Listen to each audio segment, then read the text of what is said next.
Predstav si, že sedíš na porade, ktorá je úplne v poriadku. Nikto na teba neútočí a predsa máš zovretý žalúdok a srdce búši, ako by si mala utekať. Alebo druhá scéna. Prídeš domov a človek, ktorého máš najradšej, povie úplnú banalitu a ty vybuchneš. A o sekundu na to si hovoríš. Prečo som zase takto zareagovala? Dnes ti vysvetlím prečo. A nie, nemusíš na sebe popracovať, ale cez jednu konkrétnu vec, ktorá to celé riadi. A keď ju pochopíš, prestaneš sa pýtať, čo je so mnou a začneš sa pýtať úplne inú otázku. Som Ivana Čergeťová, psychologička a viac ako 20 rokov sedím s ľuďmi a pomáham im rozumieť tomu, čo sa v nich deje. A toto je Polyvagálna akadémia, miesto, kde ti vysvetľujeme, ako funguje nervový systém ľudskou rečou a včas. Skôr, než je zle. Začnem takým obrazom, ktorý ti možno zostane. Gravitácia. Gravitácia je najslabšia sila vo vesmíre a pritom drží pohromade úplne všetko. Planéty, hviezdy, príliv aj odliv. Nikdy ju neuvidíš. Vidíš vždy len to, čo robí. Padajúce jablko alebo mesiac na oblohe. A tvoj nervový systém je presne taká sila. Neviditeľný, tichý a pritom rozhoduje o tom, ako sa cítiš a ako reaguješ ešte skôr, než sa stihne zapojiť tvoja mysel. Nevšimneš si to. Všimneš si len výsledok. Ten zovretý žalúdok a to podráždenie z ničoho. A tu je prvý zvrat, ktorý chcem, aby si odniesla alebo odniesol. Väčšina z nás totiž to verí, že najprv musíme myslieť a až potom cítiť. Avšak je to naopak. Stav príde prvý a myšlienka ho len dobehne. Nie si v zlej nálade, pretože máš zlé myšlienky. Často máš zlé myšlienky preto, že tvoje telo je v stave, ktorý ich vlastne vyrába. A teraz si predstav, že hodíš kameň. Spadne však. Hodíš ho silnejšie a doletí ďalej, ale aj tak spadne. Ale existuje rýchlosť, pri ktorej už nespadne a začne obiehať okolo Zeme.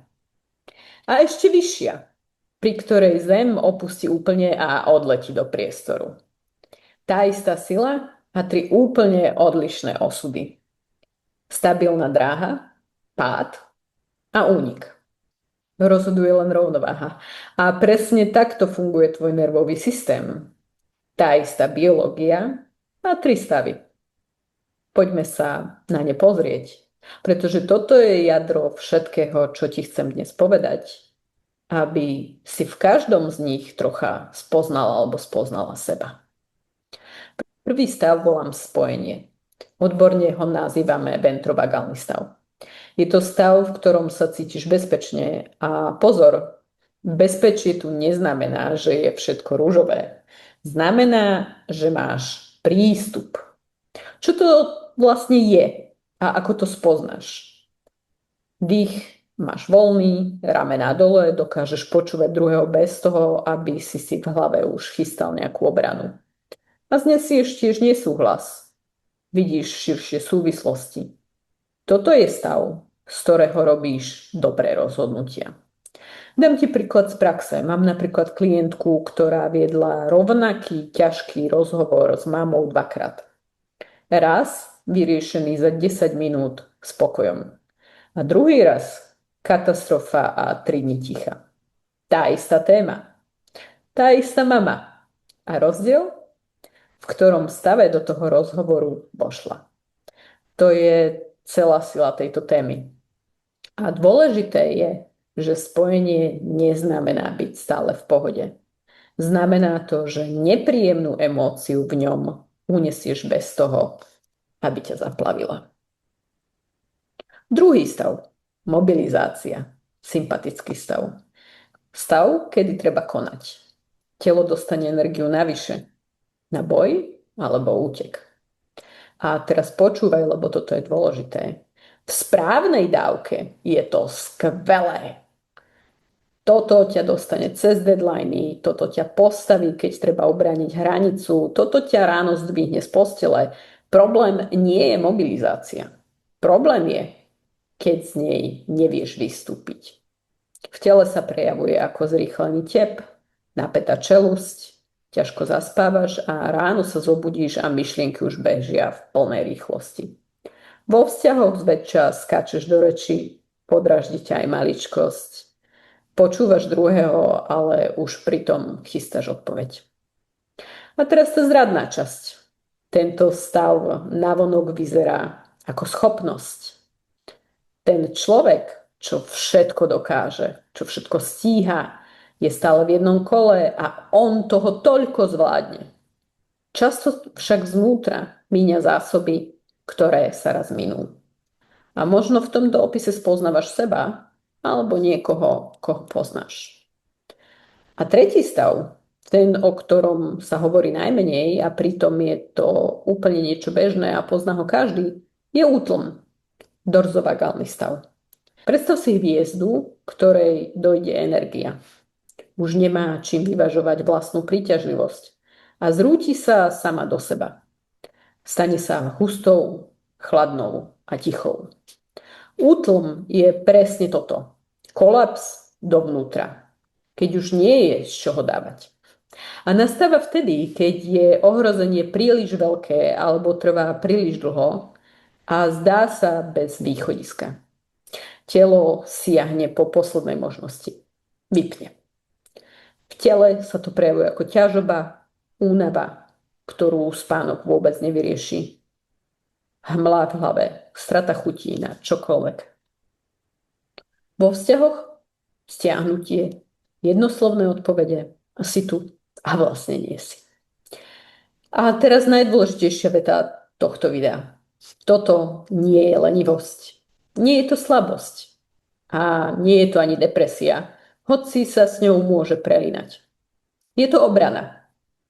Telo vyhodnotí, že boj nemá zmysel a chráni ťa jediným spôsobom, ktorý mu zostal.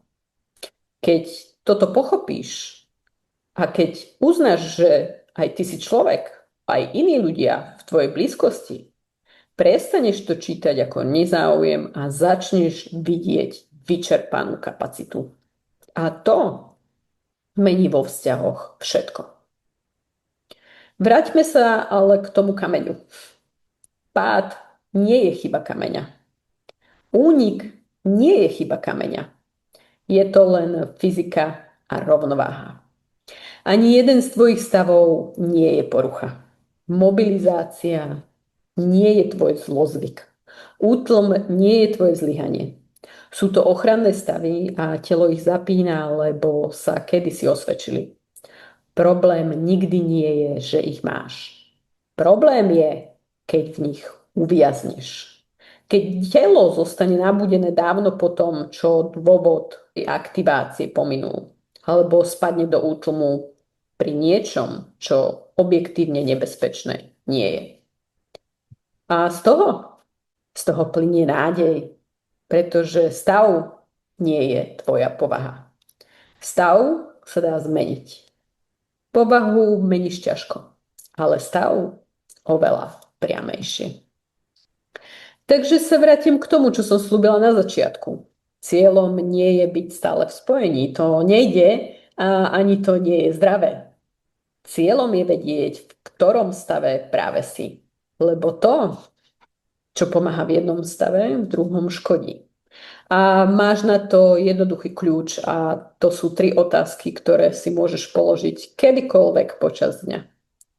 Mám priestor? Dokážem teraz počúvať, zniesť nesúhlas? Cítim bez zaplavenia? To je pravdepodobne spojenie. Druhou otázkou je, že nemá to niekam? Som nabudená, netrpezlivá, neviem sa zastaviť? Toto je mobilizácia. A posledná otázka. Diploma? Som otupená, ťažká, nič nemá zmysel? A toto je útlm. A ako som povedala, toto nie je diagnóza. Je to orientácia. A to je prvý a najdôležitejší krok celej práce s nervovým systémom. Najprv pomenovať, kde vlastne si. A až potom sa s tým dá niečo robiť. A ešte niečo, a na tomto mi naozaj záleží. Toto, o čom rozprávam, je veda o pocite bezpečia. Nie wellness a určite nie je žiadna ezoterika. Vychádza z polyvagálnej teórie doktora Stephena Porgesa z neurovedy. A zároveň buďme naozaj presní, je to veľmi užitočná mapa, ale nie neomylný zákon. Niektoré jej časti sa v odbornej komunite ešte diskutujú a toto video ti dáva pochopenie. Nenahrádza terapiu a nenahrádza ani liečbu. Na niektoré veci jednoducho nervový systém potrebuje druhého človeka a nie je to slabosť. A k tomu sa už dostanem v ďalších videách. Takže ak ti niečo z tohto nejak tak cinklo na tvoj nos a ak si sa v niektorom z týchto troch stavov spoznal alebo spoznala, mám pre teba ďalší krok. Priamo pod videom je odkaz na krátky test, aký je tvoj nervový systém. Ukáže ti presnejšie, v ktorých stavoch sa pohybuješ najčastejšie a je to lepšie, než len čítať o sebe. Vyplníš ho za pár minút a výsledok ti pošleme. A ak chceš v tomto pokračovať, prihlás sa na náš newsletter alebo stlač tlačítko odoberať. Rozoberáme tu presne takéto mechanizmy, krok za krokom. Žiadne motivačné citáty, len to, ako naozaj veda funguje. Tvoje telo vie, či si v bezpečí skôr, než to stihne registrovať tvoja myseľ. A odteraz to vieš aj ty. A to je miesto, kde sa to celé začína. Maj sa pekne a uvidíme sa pri ďalšom videu.